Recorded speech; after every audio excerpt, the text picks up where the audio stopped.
بسم الله الرحمن الرحيم. ومن أحسن قولا ممن دعا إلى الله وعمل صالحا وقال إنني من المسلمين. لله نحمده ونستعينه ونستغفره ونعوذ بالله من شرور أنفسنا ومن سيئات أعمالنا من يهده الله فلا مضل له ومن يضلله فلا هادي له وأشهد أن لا إله إلا الله وحده لا شريك له وأشهد أن محمدا عبده ورسوله يا أيها الذين آمنوا اتقوا الله حق تقاته ولا تموتن إلا وأنتم مسلمون يا أيها الناس اتقوا ربكم الذي خلقكم من نفس واحدة وخلق منها زوجها وبث منهما رجالا كثيرا ونساء واتقوا الله الذي تساءلون به والأرحام إن الله كان عليكم رقيبا يا أيها الذين آمنوا اتقوا الله وقولوا قولا سديدا يصلح لكم أعمالكم ويغفر لكم ذنوبكم ومن يطع الله ورسوله فقد فاز فوزا عظيما أما بعد فإن خير الحديث كتاب الله وخير الهدي هدي محمد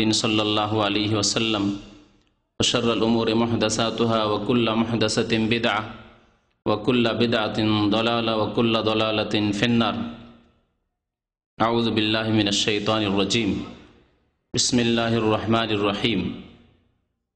يا أيها الذين آمنوا اجتنبوا كثيرا من الظن إن بعض الظن إثم ولا تجسسوا ولا يغتب بعضكم بعضا أيحب أحدكم أن يأكل لحم أخيه ميتا فكرهتموه واتقوا الله إن الله تواب رحيم. মহান আল্লাহর সমস্ত প্রশংসা যে আল্লাহ পাক রব্বুল আলামিন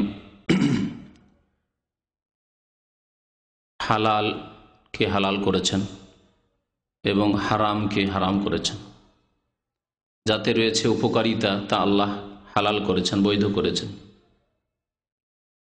যাতে রয়েছে ক্ষতি তা আল্লাহ পাক রব্বুল আলামিন হারাম করেছেন।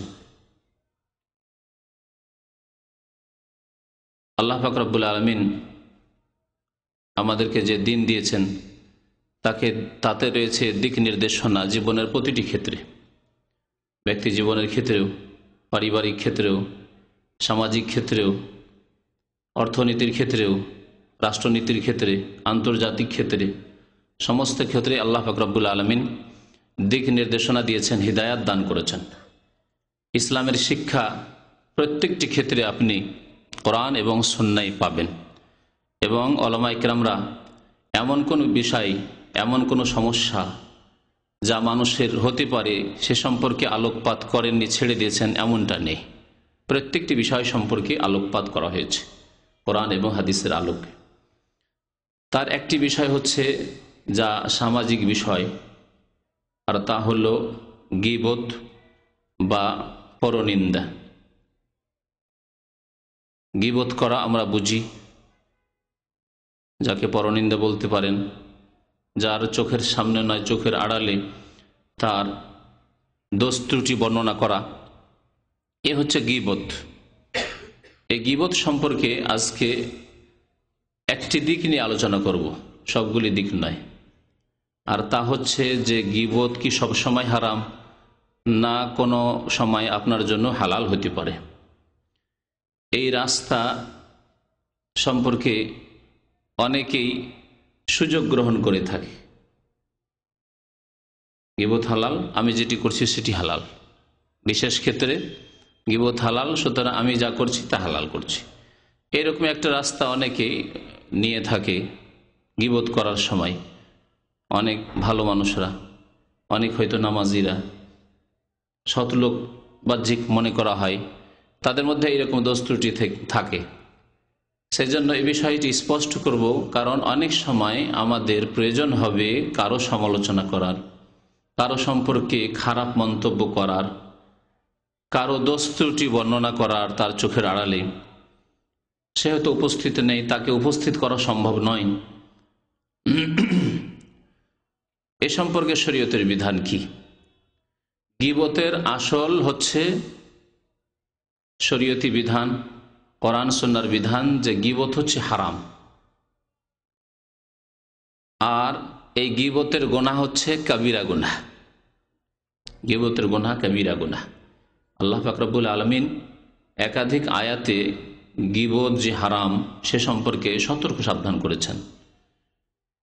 মহান আল্লাহ পাক সূরা হুজরাতে এ সম্পর্কে ইরশাদ করেছেন আয়াত নম্বর 12-তে, ইয়া আইয়ুহাল্লাযীনা আমানু ইজতানিবু কাসীরাম মিনাজ-জান, হে ঈমানদার মানুষ, হে মুমিনগণ, তোমরা ইজতানিবু কাসীরাম মিনাজ-জান, তোমরা বহু সন্দেহর কাজ থেকে, সন্দেহ করা থেকে বেঁচে থাকবে, কারো উপর সন্দেহ করবে না। আল্লাহ অধিকাংশ ক্ষেত্রে সন্দেহ থেকে বাঁচতে বলেছেন, তবে যখন সন্দেহের ব্যাপারটি ইয়াকিনের কাছাকাছি চলে যাবে আর সন্দেহ থাকবে না, মাঝামাঝি নেই। সন্দেহ বলা হয় যে আপনার মাঝামাঝিতে হতেও পারে, নাও হইতে পারে, সমান সমান হতে পারে, এটা যেমন লাগছে তেমনই নাও হইতে পারে, এটা ওই রকমই লাগছে, সমান সমান শক সন্দেহ। অধিকাংশ ক্ষেত্রেই মানুষ ভুল করে থাকে এইরকম সন্দেহ করলে, কিন্তু যখন এটা ইয়াকিনের দিকে, দৃঢ়তার দিকে, তার সত্য হওয়ার দিকটা বেশি ভারী হয়ে যাবে, তখন আপনাকে স্বাভাবিক সন্দেহ হবে। আপনার কাছে এরকম দলিল প্রমাণ হইতে হবে এবং তা প্রমাণ করার চেষ্টা করতে হবে যদি এরকম কিছু হয় তাহলে। কিন্তু সন্দেহের ভিত্তিতে কোনো সিদ্ধান্ত নেওয়া যাবে না। আল্লাহ পাক রব্বুল আলামিন সন্দেহ করতে নিষেধ করেছেন। এই একটি বিষয়, সামাজিক বিষয়, কারণ এর উপর নির্ভর করছে সমাজের একের অপরের সাথে সম্পর্ক। মানুষ যখন একে অপরের ক্ষেত্রে সন্দিহান হয়ে যায় তখন অবনতি ঘটে সামাজিক সম্পর্কের ক্ষেত্রে, পারিবারিক সম্পর্কের ক্ষেত্রে, ভাই ভাই সম্পর্ক, স্বামী স্ত্রী সম্পর্ক, ছেলে আর বাবা মা সম্পর্ক ইত্যাদি আপসের সম্পর্কের অবনতি ঘটে। আল্লাহ নিষেধ করেছেন বেশি সন্দেহ করতে। ইজতানিবু কাসীরাম মিনাজ-জান, অধিকাংশ ক্ষেত্রে সন্দেহ করলে মানুষ ভুল করে থাকে। ইন্না বা'যায-যান্নি ইসমুন, সবগুলি সন্দেহই যে খারাপ আর হারাম হয়ে যাবে তা নয়। আল্লাহ বলছে ইন্না বা'যায-যান্নি ইসমুন, কারণ কিছু সন্দেহ আছে যা গুনহার কারণ। যেখানে সন্দেহই শুধু, কোনো প্রমাণ পাচ্ছেন না, তাহলে আপনি গুনাহে পড়বেন। তাই আল্লাহ নিষেধ করেছেন ইন্না বা'যায-যান্নি ইসমুন ওয়ালা তাজাসসু। আর আল্লাহ পাক রব্বুল আলামিন কারো দোষ ত্রুটি খুঁজতে নিষেধ করেছেন, জাসুসি করা, গোয়েন্দাগিরি করা, দোষ ত্রুটি খুঁজে বেড়া। এমনি সাদা সিধা লোকটির কিছু দেখতে পাচ্ছেন না, কিন্তু এত গভীর ভাবে আপনি তাকে স্টাডি করছেন, তার পিছন লেগে আছেন, পদে পদে লেগে আছেন যে দোষ খুঁজে বের করতে পারি কিনা, এই দোষ খুঁজতেই হবে। এইরকম যদি একজনের পিছনে লেগে যান তাহলে কিছু না কিছু দোষ তো পাওয়া যাবে, মানুষের ত্রুটি তো আছে। আল্লাহ বলছেন ওয়ালা তাজাসসু, তাজাসসুস করিও না, গোয়েন্দার মতো পেছনে পড়ে যান না, যে দোষ বের করতেই হবে, একে হেয় প্রতিপন্ন করতে হবে, একে ধরতেই হবে, একে ডাউন করতেই হবে। ওয়ালা তাজাসসু ওয়ালা ইয়াগতাব বা'দুকুম বা'যা।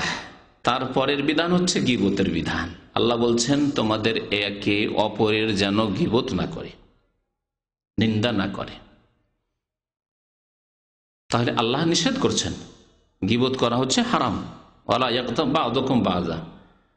তারপর আল্লাহ বলছেন আইয়ুহিব্বু আহাদুকুম আন ইয়াকুলা লাহমা আখিহি মাইতান, তোমাদের কেউ কি ভালোবাসে যে মৃত ভাইয়ের গোশত খাবে? এমন কেউ আছে পৃথিবীতে? মুসলিম তো দূরের কথা, অমুসলিম হয়তো পাওয়া যাবে না, তবে আছে। মানুষের গোশত খায় এরকম জাতি আছে অমুসলিমদের মধ্যে, কিছু কিছু দেশে শুনি, জানি না কোন দেশে আছে, ফিলিপাইন, কোরিয়া হইতে পারে। তো তোমাদের কেউ কি এটা ভালোবাসবে যে আইয়াকুলা লাহমা আখিহি, ভাইয়ের গোশত খাবে, আর তাও মাইতান, মরে যাওয়ার পরে?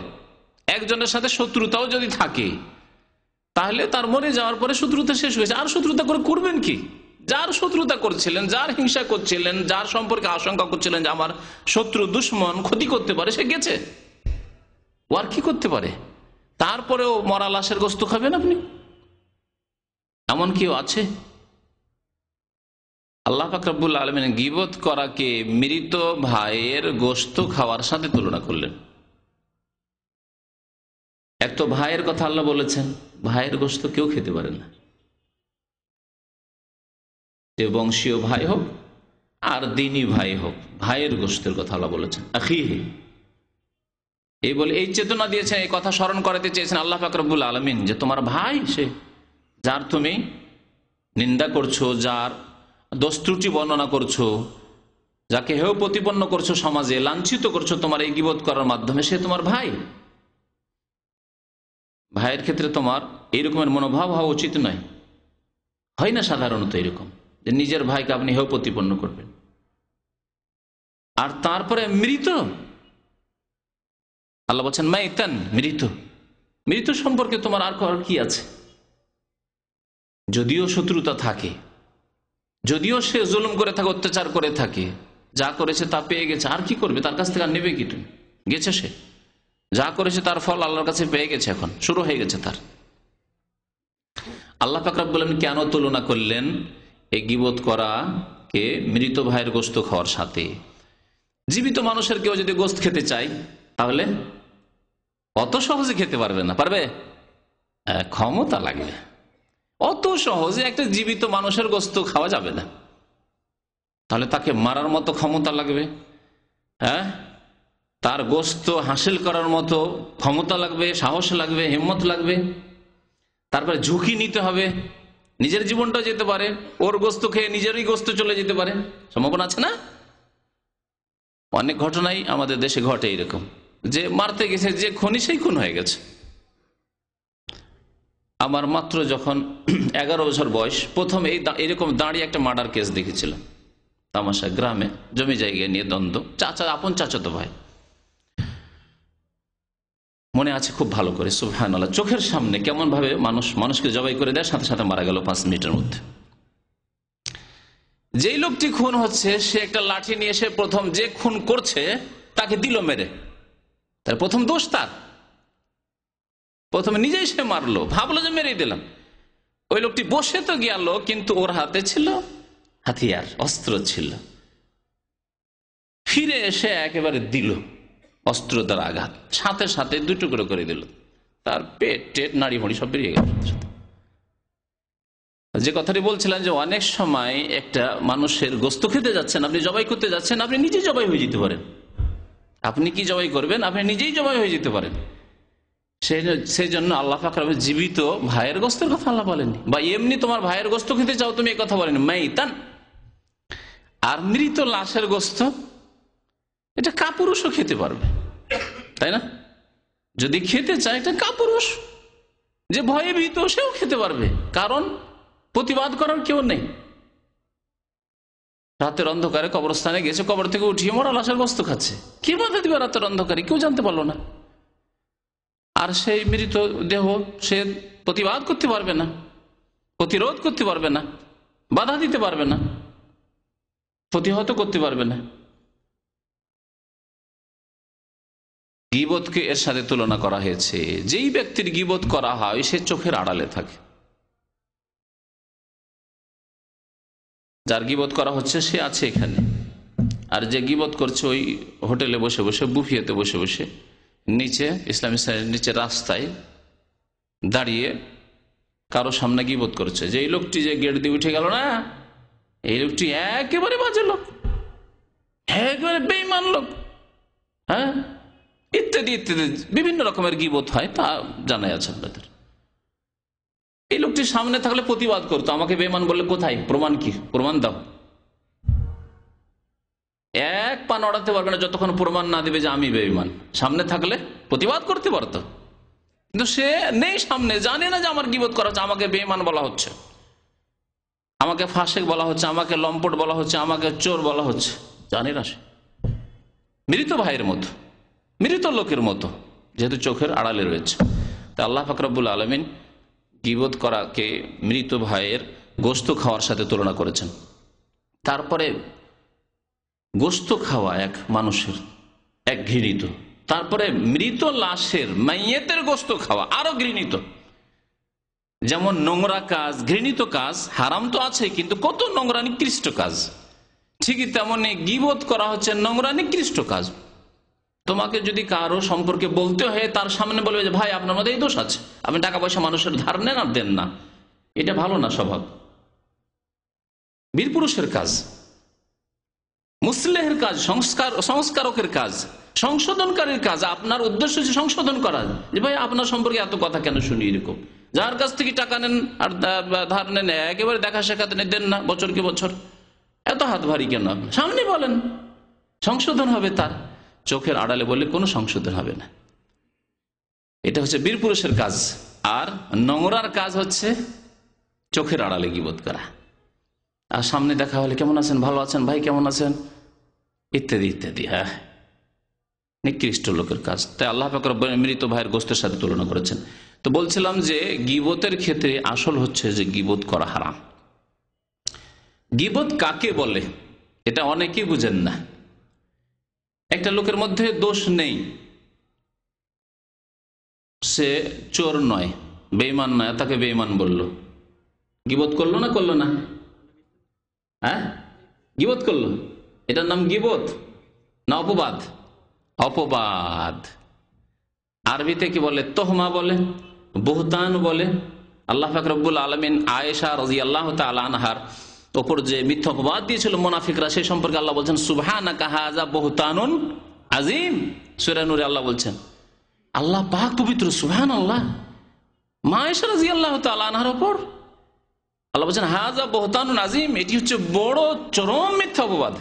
বুহতান বলেছেন, আল্লাহ গীবত বলেননি, কারণ তার মধ্যে এই দোষ ছিল না, দোষ মুক্ত তিনি, আর তার উপরে দোষ চাপানো হয়েছে। তাহলে বোঝা গেল যে গীবত আর বুহতান আলাদা জিনিস। শব্দ যখন আলাদা, অর্থ নিশ্চয়ই আলাদা। গীবত আর তহমত একই জিনিস, আর তহমত আর বুহতান এক জিনিস, আর গীবত হচ্ছে আলাদা জিনিস। তাহলে গীবত কাকে বলে?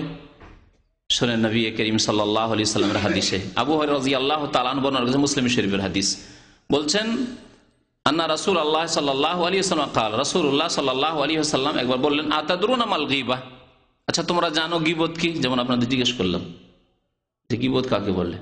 একটা লোকের মধ্যে একটি দোষ নেই, আর বললো যে এই লোকটি চোর, অথচ চোর নাই, এই লোকটি বেঈমান, অথচ বেঈমান নাই। গীবত হলো না? গীবত হলো না, এটা হলো বুহতান বা তোহমাত, মিথ্যা অপবাদ। আতাদরুনা মাল গীবা, তোমরা জানো কি গীবত কি? কালু আল্লাহু ওয়া রাসূলুহু আ'লাম, সাহাবারা বললেন আল্লাহ এবং তার রাসূল বেশি ভালো জানেন। কাল নবী সাল্লাল্লাহু আলাইহি ওয়াসাল্লাম, যিকরুকা আখাকা বিমা ইয়াকরাহু, যিকরুকা আখাকা বিমা ইয়াকরাহু, গীবতের সংজ্ঞা করলেন নবী করিম সাল্লাল্লাহু আলাইহি ওয়াসাল্লাম, প্রথম সংক্ষেপে করলেন, তোমার ভাই সম্পর্কে এমন কিছু আলোচনা করা যা সে অপছন্দ করে, তাকে ভালো লাগে না।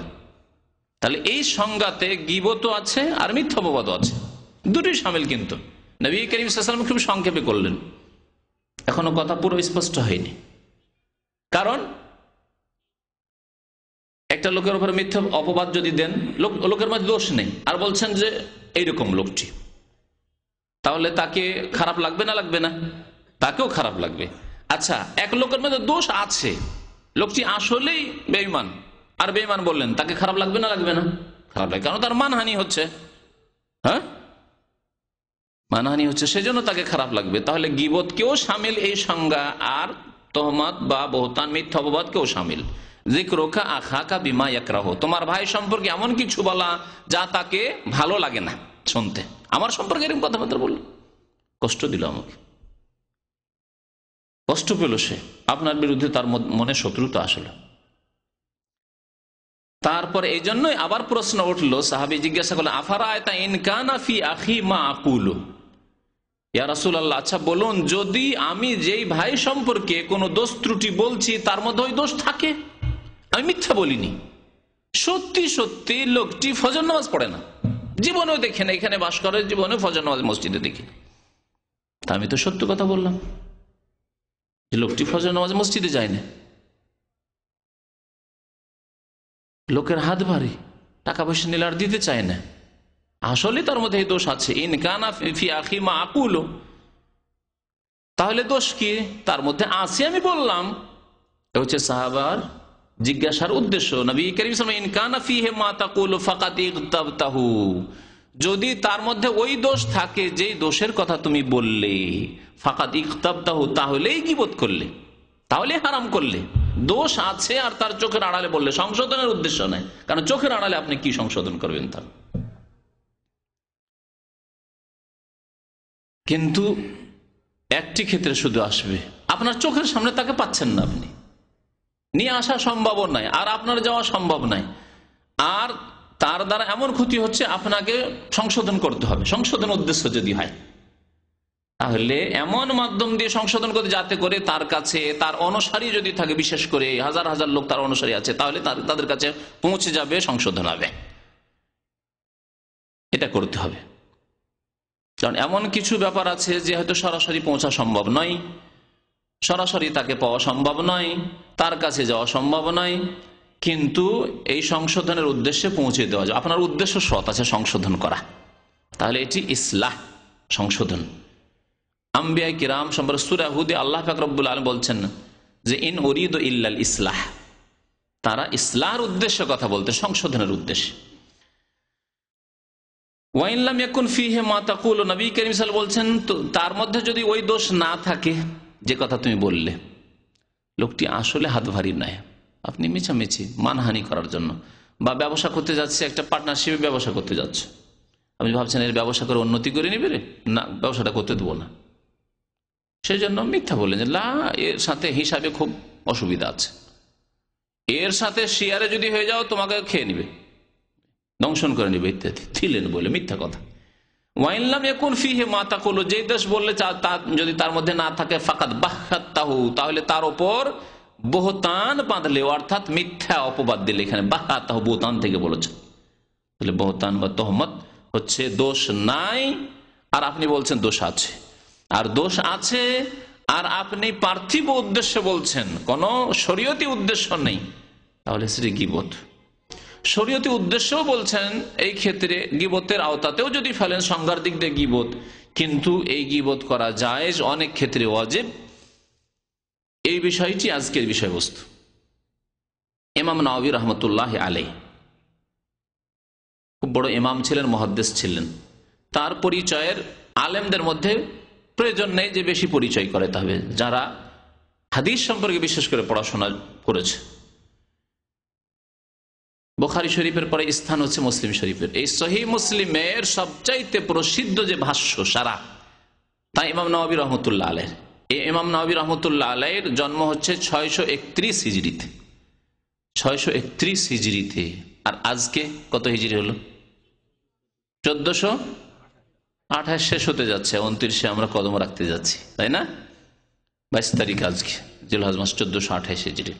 তাহলে কত বছর হয়ে গেল চিন্তা করুন। 631 থেকে 700, 800, 900, 1000, 11, 12, 13, 14, হ্যাঁ, তাহলে 800, 600 কত বললাম, 31 বললাম, তাহলে 800 কত হয়ে যায়?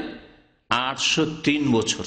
তার জন্ম হচ্ছে 803 বছর আগে, তার জামানা হচ্ছে 800 বছরের বেশি আগে। তাহলে কত তিনি প্রাচীন আলেম, কত পুরাতন আলেম তিনি ইসলামের। এ কথা এই জন্যই বলছি যে অনেকে বলবে যে আজকাল নতুন নতুন আলেম, নতুন নতুন ফতোয়া, দেখো গীবত জায়েজ করে দিল, বলে না অনেক জাহেল মূর্খরা, হ্যাঁ গীবত জায়েজ করে দিল। সেই জন্য এই সময়কালটা বলছি যে এতদিন আগে তিনি লিখেছেন এবং তার যুগের নতুন কোনো ফতোয়া নাই, প্রত্যেকটি দলিল তিনি দিয়েছেন। তার বহু কিতাব রয়েছে, সবচেয়ে প্রসিদ্ধ কিতাব হচ্ছে মুসলিম শরীফের ভাষ্য, ইমাম নাওয়াবী শারহ নাওয়াবী। আমার দেশে যে কোনো আলেমরা, আলিয়া মাদ্রাসায় হোক আর আপনার কওমি মাদ্রাসায়, দাওরা মাদ্রাসায় হোক, পড়ান মুসলিম শরীফ, তার সামনে ওই হাসিয়া বা শারহ ভাষ্য থাকেই অবশ্যই ইমাম নাওয়াবীর। ইমাম নাওয়াবী রাহমাতুল্লাহ বহু কিতাব রয়েছে, ফিকহের উপর আল মাজমু রয়েছে, বেশ অনেক খণ্ডে রয়েছে। তার একটি হাদিস শরীফের সংকলন রয়েছে, বিভিন্ন হাদিস, বুখারী, মুসলিম, আবু দাউদ, তিরমিজি, নাসাঈ, ইবনে মাজাহ, বিভিন্ন হাদিস থেকে সংকলন রয়েছে। সেই কিতাবের নাম হচ্ছে রিয়াদুস সালেহিন। কিতাবের নাম কি? রিয়াদুস সালেহিন। এই 2 খণ্ডে রয়েছে, এই কিতাবটি রয়েছে 2 খণ্ডে।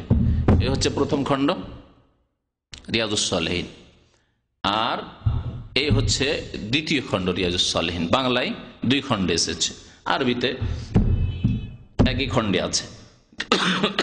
তো রিয়াজুস সালেহিনে যেসব নিষিদ্ধ কাজের অধ্যায় তিনি কায়েম করেছেন, তার মধ্যে একটি হচ্ছে গীবত।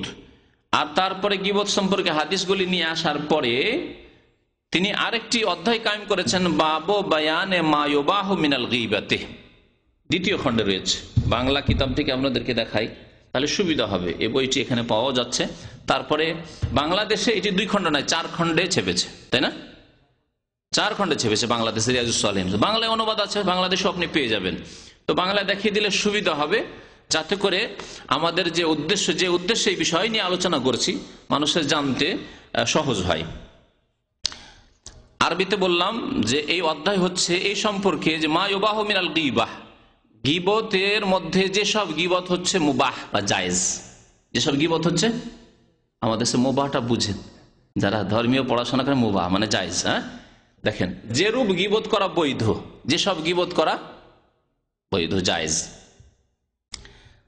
তারপর ইমাম নবী রহমতুল্লাহ আলাইহি এই বিষয়টিকে শুধু এই কিতাবে বলেননি, ইমাম নবীর যে সহিহ মুসলিমের সারা ভাষ্য রয়েছে তাতেও এই বিষয়টিকে আলোচনা করেছেন, আর অন্যান্য উলামারাও আলোচনা করেছেন। তিনি কি বলছেন, এলাম, জেনে রাখো, আন্নাল গীবাত তুবাহু লিগারদিন সাহিহিন শারঈন লা ইউমকিনুল উসুলু ইলাইহি ইল্লা বিহা ওয়া হুয়া সিত্তাতু আসবাব। জেনে রাখো, সঠিক শরঈ উদ্দেশ্যে যদি গীবত ছাড়া অর্জিত না হয় তাহলে গীবত বৈধ হবে।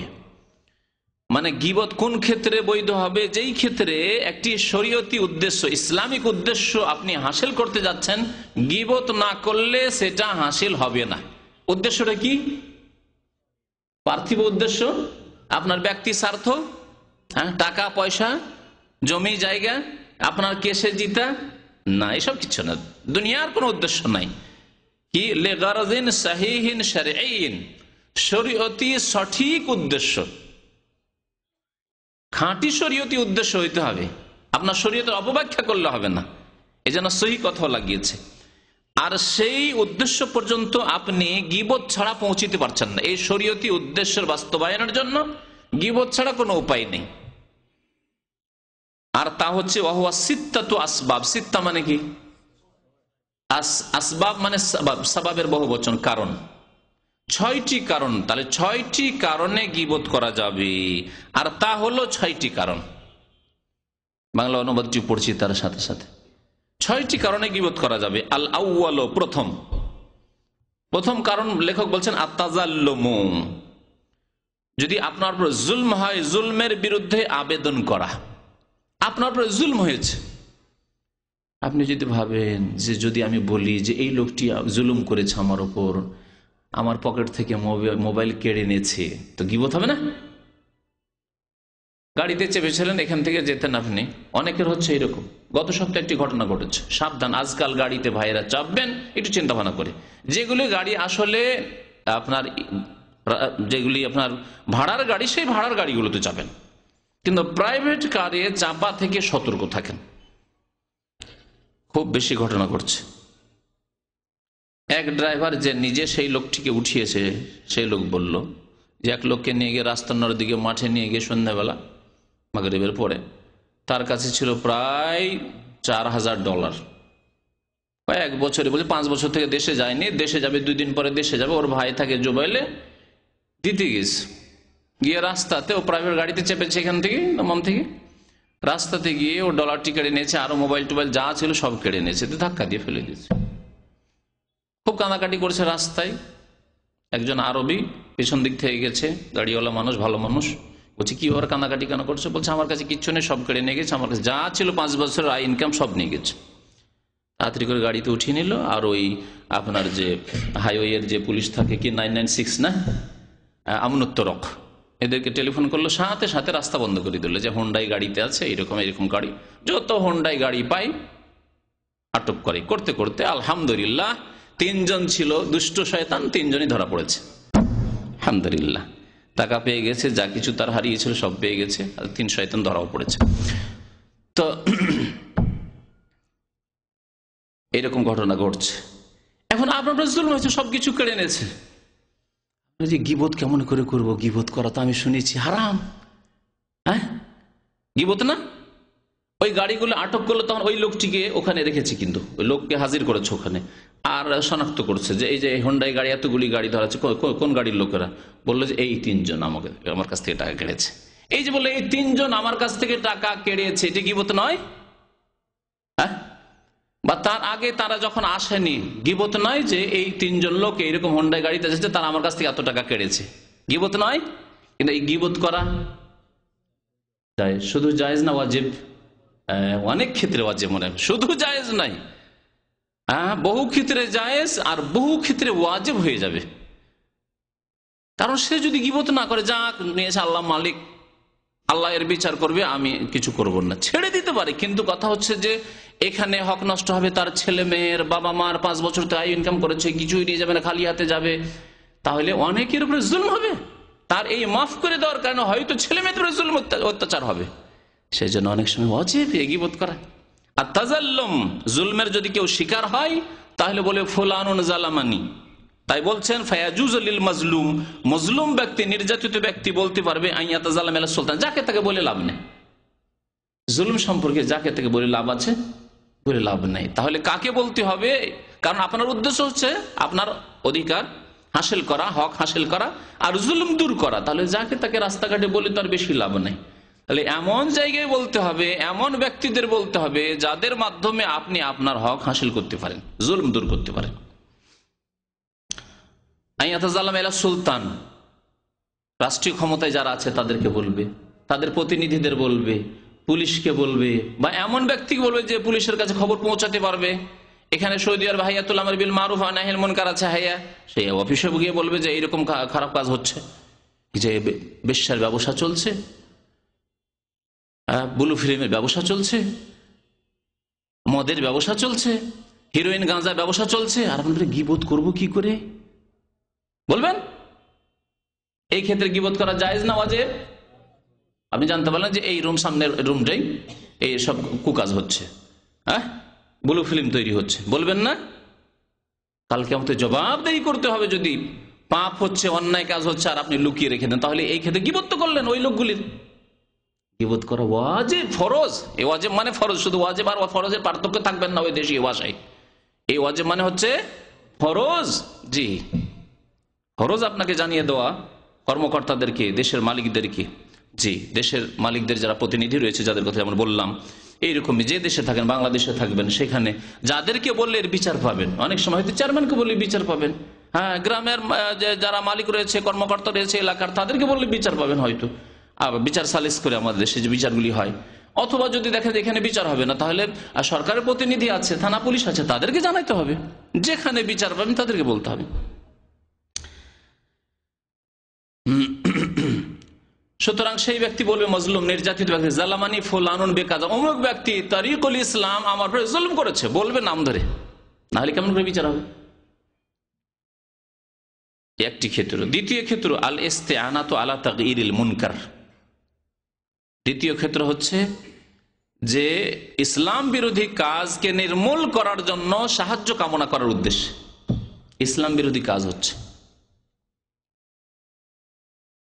যার উদাহরণ একটু আগে দিলাম। এরকম আরো বহু উদাহরণ হইতে পারে। আর যেগুলি আপনি নির্মূল করতে পারবেন না, আপনার কোম্পানিতে, আপনার ক্যাম্পে অন্যায় কাজ হচ্ছে, থাইল্যান্ডি লটারি খেলা হচ্ছে, আপনি চুপচাপ থেকে যাবেন না? কর্মকর্তাদের বলবেন, বুঝতে পারছেন যে ক্যাম্প বস যা আছে ভালো মানুষ, তাকে বললে এগুলো ঠিক করে দেবে, তাহলে তাকে বলবেন। যদি দেখেন জানা সেখানে বলে হবে না, তাহলে সরকারের লোককে বলতে হবে, হাইয়ার লোককে বলতে হবে। দেশে আছেন, যেখানে আছেন সেখানে দেখবেন যে কোনখানে বললে, কোনখানে এই গীবত করা ফরজ, কোনখানে বললে এই পাপগুলিকে নির্মূল করা যাবে।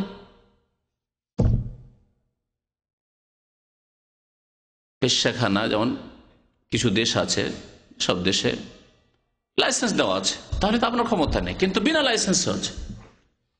লাইসেন্স দেওয়া থাকলে তো আপনি অভিযোগ করেও কিছু করবে না, তারাই তো লাইসেন্স দিয়ে রেখেছে, কিন্তু বিনা লাইসেন্সে চলছে। আপনি বুঝতে পারছেন না, আমি এখানে পারবো এই অন্যায়গুলিকে নির্মূল করতে পারবো।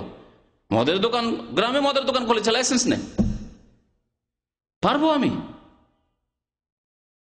তাহলে থানা পুলিশকে বললেই হবে। আবার থানা পুলিশকে দেখেন যে ঘুষখোরেরা, তাহলে এমন জায়গায় বলতে হবে যে অফিসার ঘুষ খায় না, কেন আমরা ঘুষখোর দেশে বাস করি।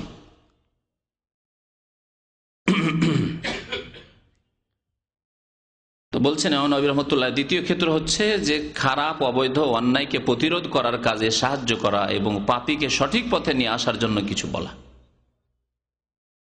পাপী আপনি ওয়াজ করলেও শুনবে না, ভাই চলেন নামাজ পড়তে যাবেন না, হ্যাঁ থাইল্যান্ডে খেলছেন হারাম, শুনবে না। এই শিখতে গিয়ে বলেন ওই যে ব্লু ফিল্মের সিডি যারা বিক্রি করছে এই দুষ্টদেরকে বলেন আপনার সাথে মারপিট করে নেবে, মারপিট করে নেবে। আশ্চর্য ঘটনা একটি, কয়েক সপ্তাহ আগের ঘটনা। একজন কোনো ব্যক্তি, আমি এখনো জানি না সেই ব্যক্তিকে, কোনো এক বাংলাদেশি ভাই, দাড়িওয়ালা মানুষ, গিয়ে ওই বাংলাদেশি ওই লম্পটগুলিকে যারা সিডি বিক্রি করে তাদেরকে উপদেশ দেওয়া শুরু করেছে, তার সাথে তর্ক বিতর্ক করেছে, আর তারপরে হয়তো সেখানেই মারতো তাকে, যাই হোক সেখান থেকে কোন রকম বেঁচে চলে এসছে। রাত্রে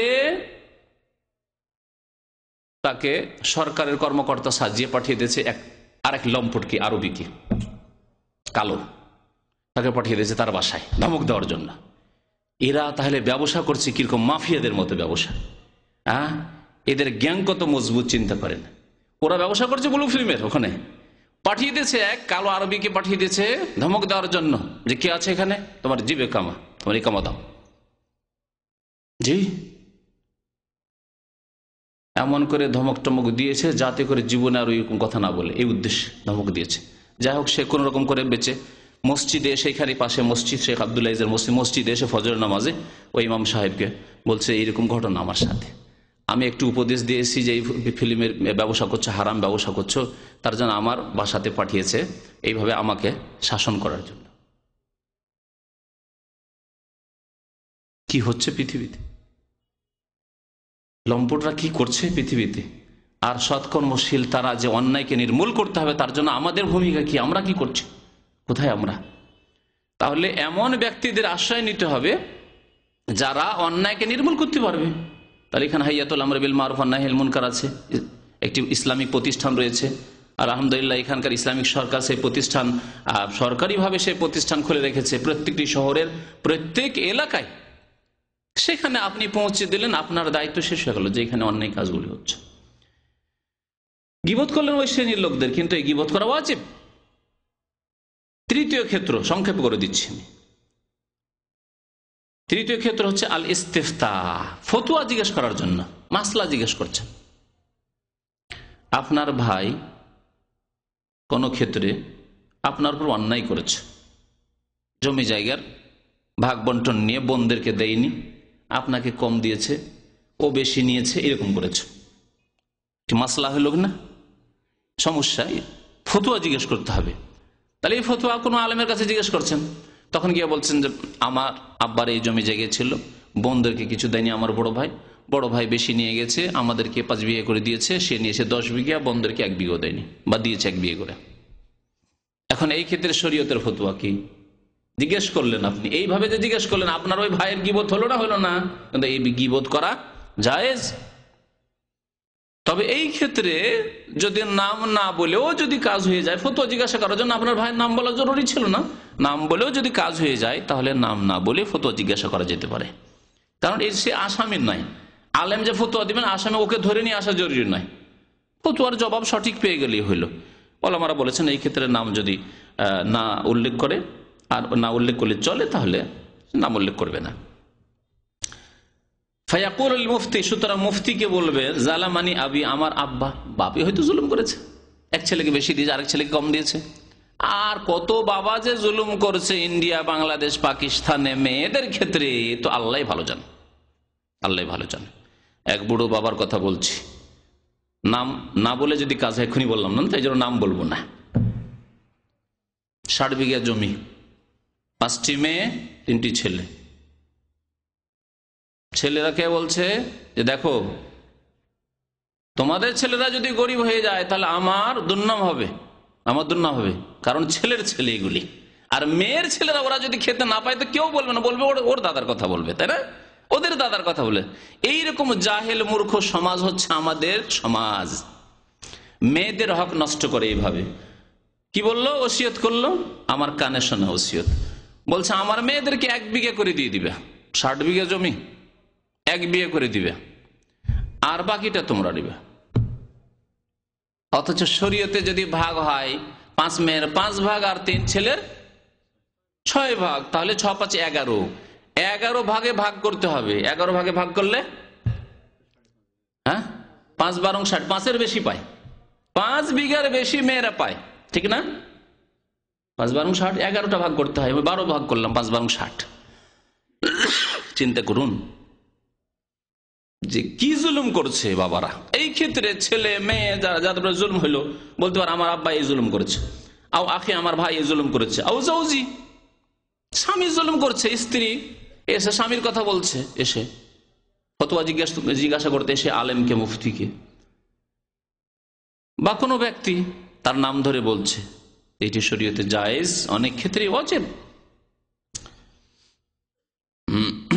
পরামর্শ নিচ্ছে যে আমি কি করতে পারি, এরকম আমার উপর জুলুম অত্যাচার হয়েছে, তাহলে আমি কি করতে পারি?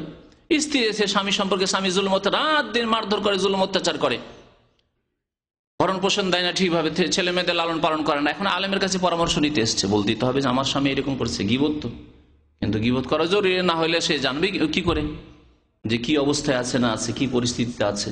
যেমন পরিস্থিতি অবস্থা দেখবে তেমনই আলেম ফতোয়া দেবেন। ফাহাজা জায়েজুন লিল হাজা, প্রয়োজনের জন্য হয়েছে জায়েজ, ওয়ালাকিনাল আহওয়াত ওয়াল আফদাল আন ইয়াকুলা মা তাকুলু ফি রাজুলিন আও শাখসিন আও যাওজিন, যে কথাটি বলছিলাম।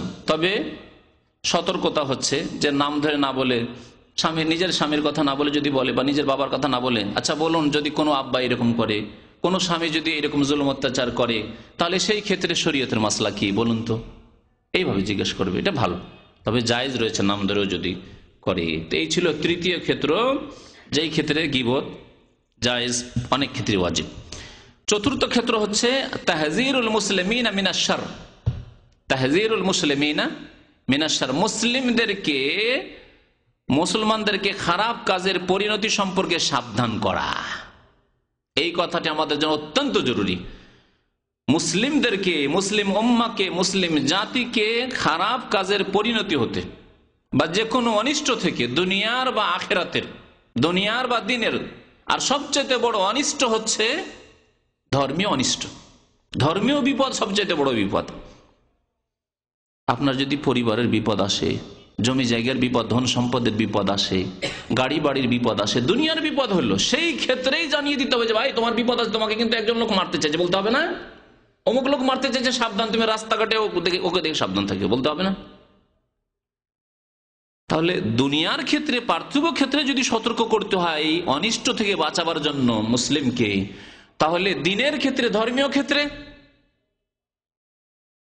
একজন লোক কবর পূজা শিখাচ্ছে, সুফিবাদ শিখাচ্ছে, ওয়াহদাতুল ওজুদ, আল্লাহ বান্দা সব এক হয়ে যায়, আমাদের তরিকায় জিকির আজকার করলে খালেক আর মাখলুকে কোনো পার্থক্য থাকে না। যেমন হোসেন বিন মানসুর হাল্লাজের হয়েছিল, আনাল হক, আমি খোদা, আমি হক, আমি হক, আমি হক, হক আল্লাহর একটি নাম, আমি আল্লাহ। ভারত বাংলাদেশে অধিকাংশ জনসাধারণ, শুধু নয়, অধিকাংশ জনসাধারণ, তাদের আলেমরা এই বিদাতপন্থী, যারা বলে হুসাইন বিন মানসুর হাল্লাজ সে সত্যি আল্লাহর ওলি ছিল রহমতুল্লাহ আলাইহি, তার সম্পর্কে রহমতুল্লাহ আলাইহি ফাজাইলে আমলে পর্যন্ত লেখা আছে, তার রহমতুল্লাহ আলাইহি বহু ধর্মীয় কিতাবে, প্রায় ধর্মীয় কিতাবগুলিতে লেখা আছে। আপনি কি বলবেন?